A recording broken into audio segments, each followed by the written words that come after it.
Hola, ¿cómo estás? Me llamo James Herzing. Today's 2-minute tip is graphics options. So what does this do? Well, a whole lot of things. We can change the background color for our setup, change where the mini axis is located, fiddle with the lighting, change the scale ruler, some other miscellaneous options, some hardware options, graphics, OpenGL things, all sorts of good stuff. So this is primarily for you getting prettier pictures as well as, let's say, a little easier screen to navigate. So let's jump into the software and see where this is found and see what kind of differences this can make. Alright, so let's go ahead and jump into this and see where our results options are. We're going to start by clicking on the Tools tab, and from the Tools tab we're going to see that there's a button for Application Options. So Tools, and then Application Options, and then we see the Graphics tab.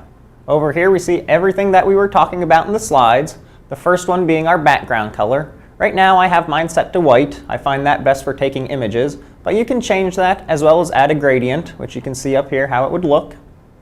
Next we can look at the mini axis. So if we click on that, you can see that right here is the default location for our mini axis. Alright, well what if it's in the way of my model? I can change it to any location on the screen that I want. You can also change the size of it, bigger or smaller, as well as add an arrow for indicating which way gravity is acting if it's turned on in your model. Next we have lighting. I don't use this one too much, but again, it's for pretty pictures. If you change the lighting, maybe the shadows or the way the parts look is a little different.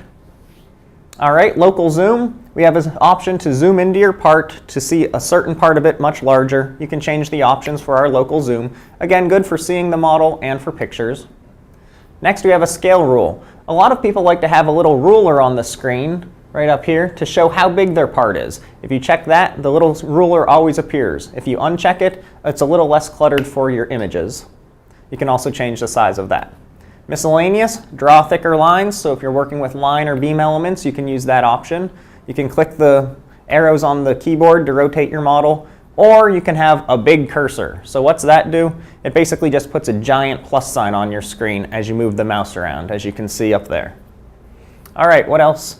Miscellaneous, OpenGL hardware acceleration. Sometimes your models don't come in that nicely. You might need to check that, and it makes the graphics work a little bit better. Navigation tools, the view cube and the steering wheel, easily flipping the model around. And then lastly, the changing of the color selection. So when I click on a part or a surface, what color is it going to highlight to? You can see we have the default set here. So that's all there is for these graphics options. Just a nicer way to take pictures and make your models look a little prettier for those pictures for management. If you'd like to see any other tips or have any questions on this one, please feel free to reach out to me at the Sim Squad. Thank you.